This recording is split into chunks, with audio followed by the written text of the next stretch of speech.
है पाइल्स, जिसे आप बवासीर भी कहते हैं। ये एक ऐसी बीमारी होती है जिसका भारत में लगभग देखा जाता है कि हर घर में 1 या 2 मरीज जरूर होते हैं।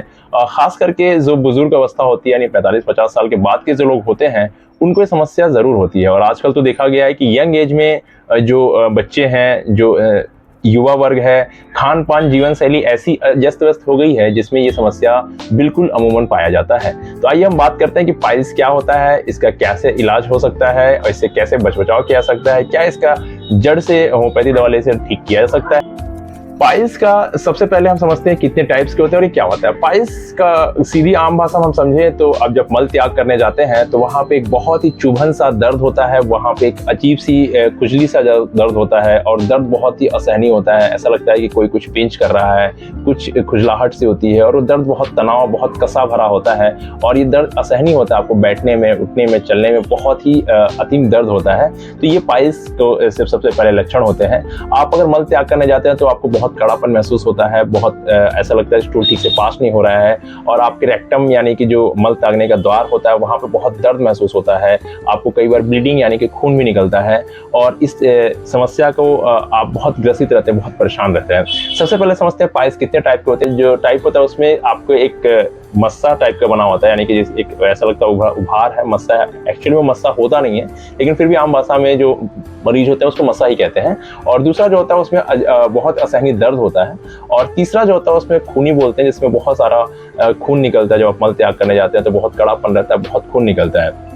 तो इस तीन तरह की समस्याएं होती हैं। सबसे पहले समस्या इसका, अगर हम पाइल्स या बवासीर के जड़ की बात करें तो इसका सबसे पहला जड़ होता है अपच। अपचने की वजह से जब आपके मल निकलते हैं तो बहुत कड़ापन रहता है, बहुत टाइट रहता है और आपके रेक्टम पे बहुत दबाव पड़ता है, बहुत प्रेशर होता है, जिसकी वजह से आपके रेक्टम पे जो वेन होती है, जो वेरिकोज वेन ही होती है बेसिकली, उसकी ऊपर दबाव पड़ता है और वो फट जाती है। वैसे तो ये दबाव हमेशा होता है, जब भी आप मल त्याग करने जाते हैं तो हमेशा ये रेक्टम खुलता है, बंद होता है। लेकिन ऐसी समस्या होती है जब बहुत ज्यादा तनाव बढ़ जाता है, बहुत ज्यादा उभार बढ़ जाता है, तो उसके अंदर जो वेरिकोस वेन होती है, जिसके अंदर ब्लड होता है, वो बहुत ज्यादा कब्जियत बनने से, बहुत ज्यादा टाइटनेस होने से वो फट जाती है और फिर ब्लीडिंग होने लगती है।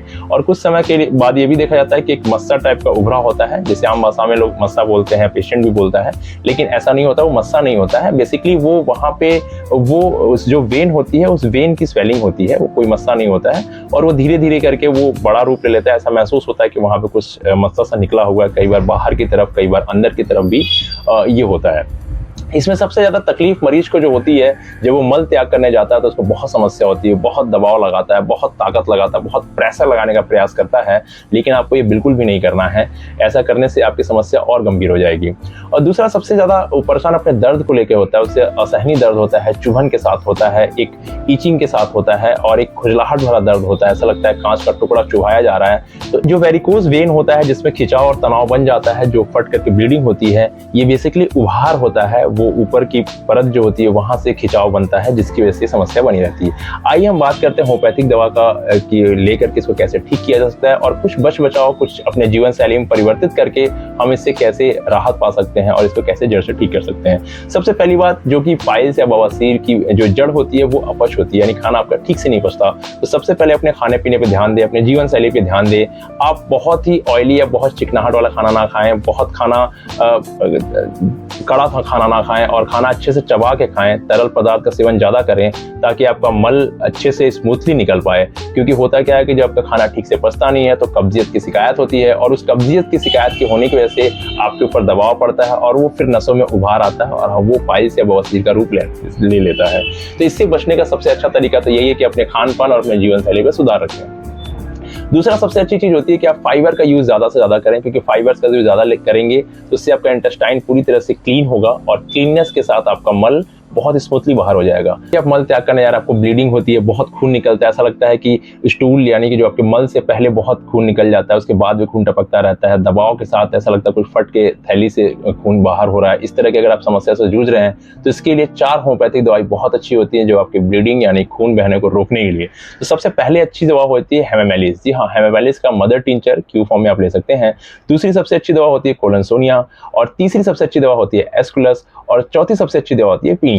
जी इन चारों मदर टिंचर्स को आप मिक्स कर सकते हैं और 15 से 20 बूंद दिन में 3 से 4 बार आधे कप गुनगुने पानी में ले करके आप सेवन करेंगे तो आप देखेंगे कि आपको ब्लीडिंग से बहुत राहत हो रही है। अगर आपको बहुत दर्द हो रहा है, बहुत चुभन हो रही है, बहुत आपको दर्द से परेशान हो रहे हैं, ऐसा लग रहा है कुछ जलन टाइप का हो रहा है, वहां पे टाइटनेस महसूस हो रही है, कांच का टुकड़ा जैसे चुभ जाता है उस टाइप का दर्द हो रही है, इसके लिए सबसे अच्छी होम्योपैथी दवा होती है एस्कुलस। जी हाँ, एस्कुलस 30 पोटेंसी में आप सुबह दोपहर शाम 3 बार 2-2 बूंद अपनी जबान पर डाल सकते हैं। इसके अलावा कोलेंसोनिया 200 पोटेंसी में दिन में 1 बार ले सकते हैं।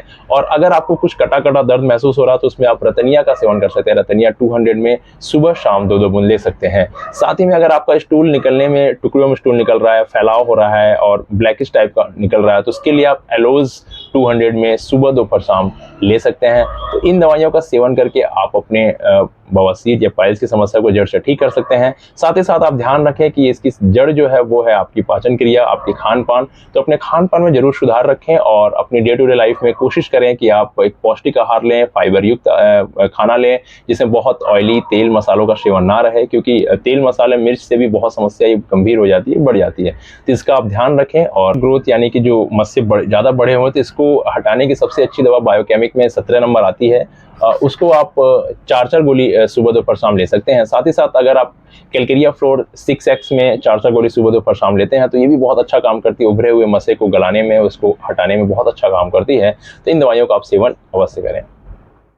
साथ ही साथ अगर आपको बार बार पेट की समस्या बनी रहती है, गैस की समस्या बनी रहती है तो इसके लिए आप नक्स वोम का 30 पोटेंसी में रात में ज़रूर लें। ये भी बहुत अच्छा दवा होती है पाइल्स में राहत देने के लिए।